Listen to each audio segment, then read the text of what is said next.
بالله من الشيطان الرجيم. وقال نسوة في المدينة امرأة العزيز تراود فتاها عن نفسه قد شغفها حبا إنا لنراها في ضلال مبين. فلما سمعت بمكرهن أرسلت إليهن وأعتدت لهن متكأ وآتت كل واحدة منهن سكينا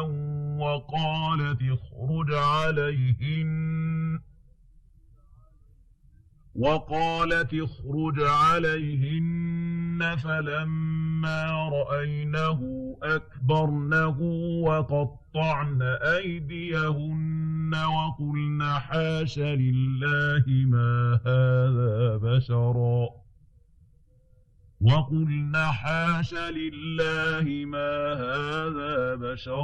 إن هذا إلا ملك كريم. قالت فذلكن الذي لمتنني فيه ولقد راودته عن نفسه فاستعصم ولئن لم يفعل ما آمره ليسجنن وليكونن من الصاغرين. قال رب السجن أحب إلي مما يدعونني إليه وإلا تصرف عني كيدهن أصب إليهن وأكن من الجاهلين. فاستجاب له ربه فصرف عنه كيدهن إنه هو السميع العليم. ثم بدا لهم من بعد ما رأوا الآيات ليسجننه حتى حين. ودخل معه السجن فتيان قال أحدهما إني أراني أعصر خمرا وقال الآخر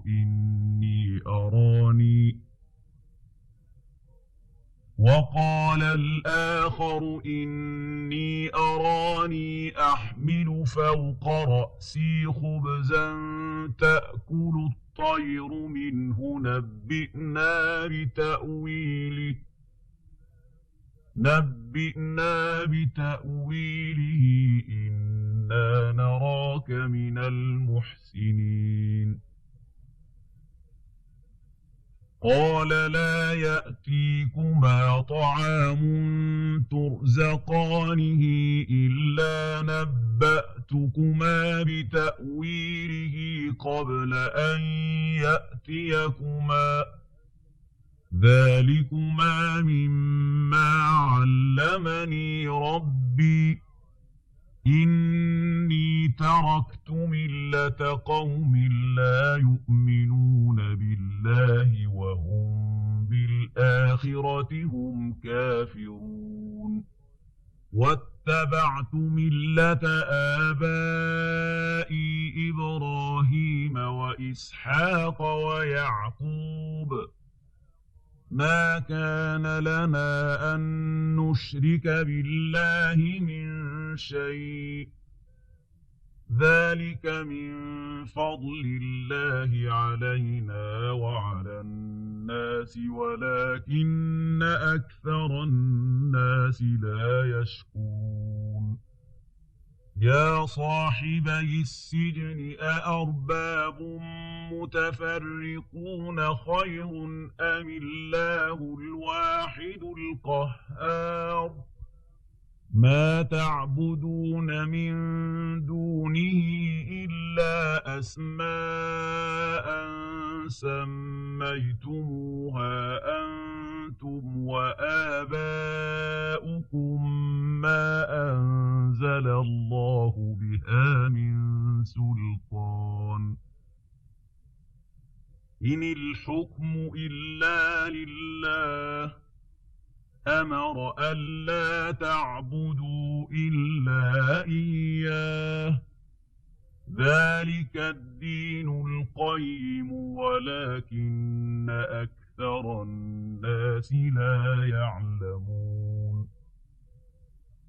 يا صاحبي السجن أما أحدكما فيسقي ربه خمرا وأما الآخر فيصلب فتأكل الطير من رأسه قضي الأمر الذي فيه تستفتيان وقال للذي ظن أنه ناج منهما اذكرني عند ربك فأنساه الشيطان ذكر ربه فلبث في السجن بضع سنين وقال الملك إني أرى 7 بقرات سمان يأكلهن 7 عجاف و7 سنبلات خضر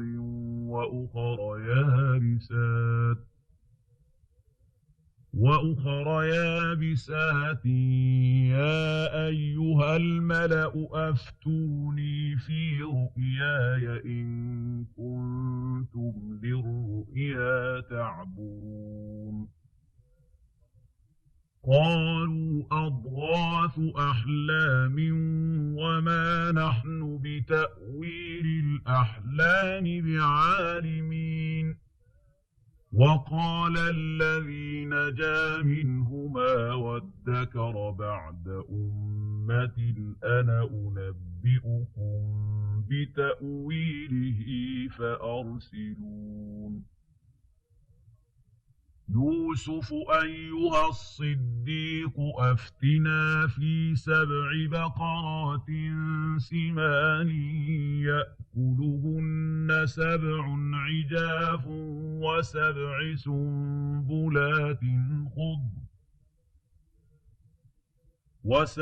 سنبلات خضر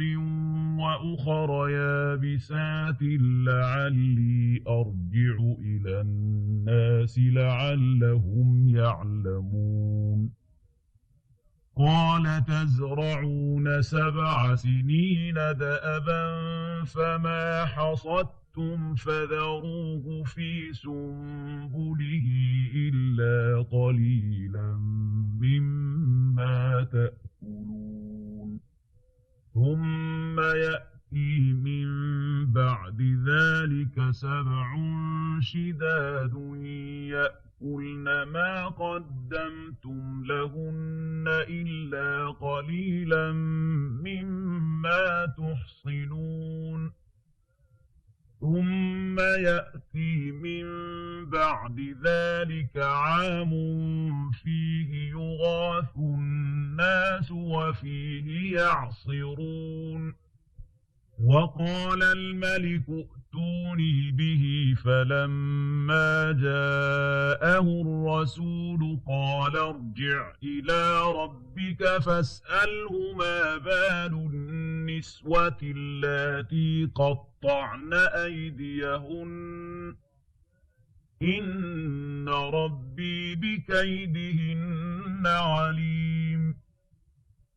قال ما خطبكن إذ راوتن يوسف عن نفسه قلن حاش لله ما علمنا عليه من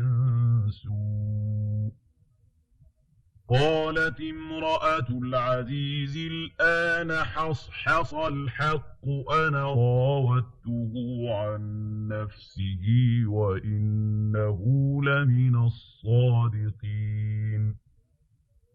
ذلك ليعلم أني لم أخنه بالغيب وأن الله لا يهدي كيد الخائنين وما أبرئ نفسي إن النفس لأمارة بالسوء إلا ما رحم ربي إن ربي غفور رحيم وقال الملك ائتوني به أستخلصه لنفسي فلما كلمه قال إنك اليوم لدينا مكين أمين قال اجعلني على خزائن الأرض إني حفيظ عليم وكذلك مكنا ليوسف في الأرض يتبوأ منها حيث يشاء نصيب برحمتنا من نشاء ولا نضيع أجر المحسنين ولأجر الآخرة خير للذين آمنوا وكانوا يتقون وجاء إخوة يوسف فدخلوا عليه فعرفهم وهم له منكرون ولما جهزهم بجهازهم قال ائتوني بأخ لكم من أبيكم ألا ترون أني أوفي الكيل وأنا خير المنزلين فإن لم تأتوني به فلا كيل لكم عندي ولا تقربون قالوا سنراود عنه أباه وإنا لفاعلون وقال لفتيانه جعلوا بضاعتهم في رحالهم لعلهم يعرفونها إذا انقلبوا إلى أهلهم لعلهم يرجعون فلما رجعوا إلى أبيهم قالوا يا أبانا منع منا الكيل فأرسل معنا أخانا نكتل وإنا له لحافظون قال هل آمنكم عليه إلا كما أمنتكم على أخيه من قبل فالله خير حافظا وهو أرحم الراحمين ولما فتحوا متاعهم وجدوا بضاعتهم ردت إليهم قالوا يا أبانا ما نبغي هذه بضاعتنا ردت إلينا ونمير أهلنا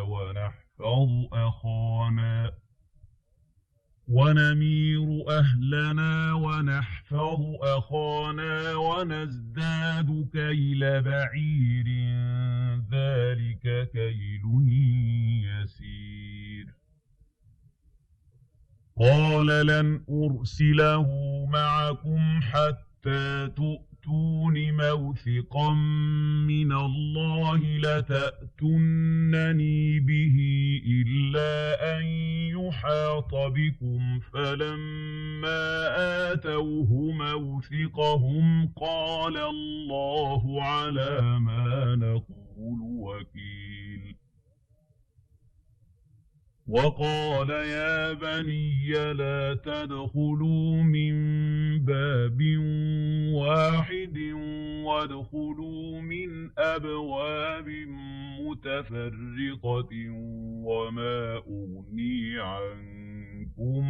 من الله من شيء إن الحكم